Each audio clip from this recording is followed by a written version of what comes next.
Tarixiy suratlar bu shunchaki sarg'aygan sahifalardagi rasmlar emas, ular o'tmishni ko'z o'ngimizda jonlantiradigan eshiklardir. Har bir kadr ortida drama, sir, qichqiriq va sukunat bir vaqtda yashirinadi. Suratlar vaqtni muzlatib qo'yadi, asrlar xaosidan bir lahzani yulib olib, uni abadiyatga aylantiradi. Eng hayratlanarlisi shundaki, hech qachon obyektiv ortida nimalar yashiringanini bilmaymiz.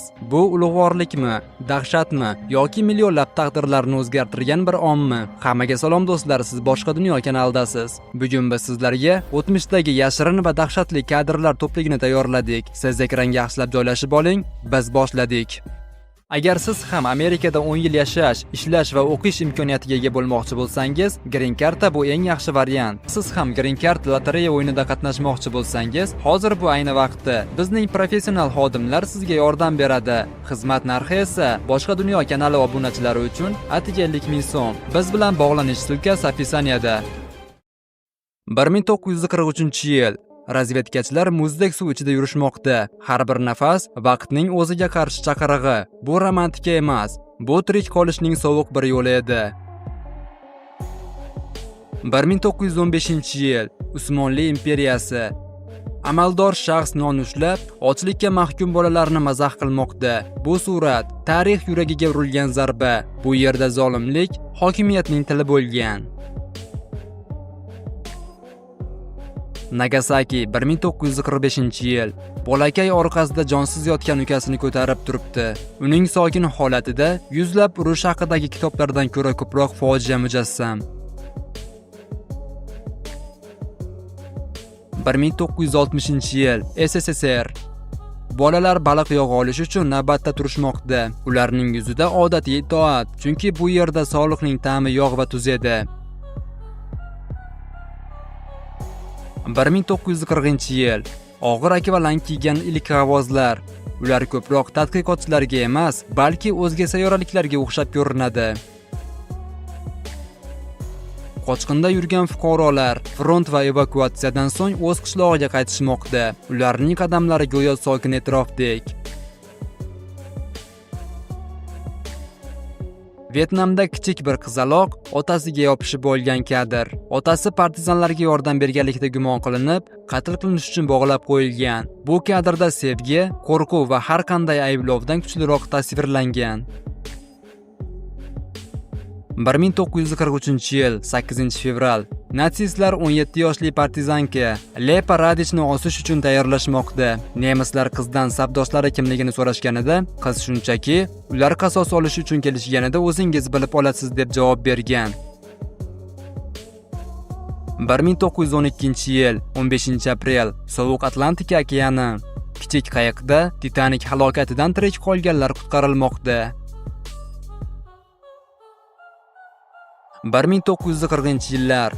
Bombardimon qilingan London uyi xarobalarida bir qizcha o'tirib, qo'g'irchog'ini bag'riga bosib tebratmoqda.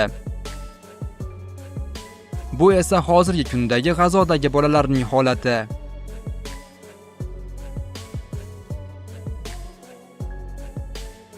1968-yil. Vyetnam. Amerikalik dengiz piyodasi Huyu shahridagi otishma chog'ida birdaniga 2 bolani qutqaradi.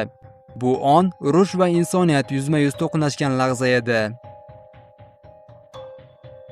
1945-yil. Yahudiy asirlar o'lim poyezdidan chiqishmoqda. Ularning ko'zlarida og'riq va baxt aralashib ketgan. Bu esa Falastindagi hozirgi holat. Go'yoki Gitlerning yahudiylarga bo'lgan qirg'iniga falastinliklar aybdordek azob chekishmoqda. Germaniya, Berlin. Diametri 12 metrli turbada muhandislar Messerschmitt Bf-109 jangovar samolyotini sinovdan o'tkazishmoqda. Go'yo surat Antiutopiyadan olingandek, taraqqiyot olg'a intilardi. Lekin bu qanotlar tez orada o'lim quroliga aylanishini hech kim o'ylamagan edi. 1943-yil. Bir askar atrofni nazorat qilib tursa, qolganlar qotgan non yeb olishlari mumkin edi.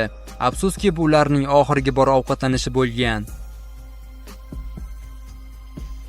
Sovet dehqonlari nemislar yoqib ketgan donni qutqarishmoqda. Ularning kurashi hosil uchun emas, balki hayot uchun edi. 1945-yil yanvar. Osvenstim konslager do'zaxidan mo'jiza bilan omon qolganlar lager darvozasidan chiqishmoqda. Ularning yuzlarida ishonchsizlik va charchagan umid qorishgan edi. Bu esa 1939-yildagi Katta Farg'ona kanalining qurilish jarayoni. Kanal qurilishida 180 mingdan ortiq odam ishtirok etgan. 1941-yil Majiask yo'nalishi Sovet mototsiklchilari kolonnasi yangi jang oldidan yo'l chetida to'xtab qolishgan. Bu kadr bo'ron oldidagi sukunat, motorlar jim turgan lahza edi. Nemis askari buyruqqa bo'ysunmay, kichik bolaga endigina qurilayotgan Berlin devoridan oshishga yordam beradi. Shunchaki bola oilasiga qaytish uchun. 1945-yil G'alaba paradi. Moskvadagi Qizil maydonda minglab harbiylar saf tortgan. Surat qat'iy va xira tusda, go'yoki undagi his-tuyg'ular tiyilgandek. Holbuki kadr ortida quvonch toshib oqayotgan edi. O'tmishda hammasi yetarli edi. Uyqusiz va och holda o'tkazilgan cheksiz raqs rekordlaridan tortib, bugun aqldan ozganlikdek ko'rinadigan dahshatli tajribalargacha. Ikkinchi jahon urushi paytida amerikalik askarlar Vezuviy vulqonini yana otilayotganini ko'rishmoqda. Tarixning olovli og'zi ularning ko'z o'ngida ochilgan. Urush va tabiiy ofat esa bir kadrda to'qnashgan. 1898-yil Londonda ishchilar ulkan tunnel qazishmoqda. Metropolitenning markaziy liniyasi go'yo yangi yerosti shahridek. Bu surat muhandislik inqilobining nafasini o'zida saqlab qolgan.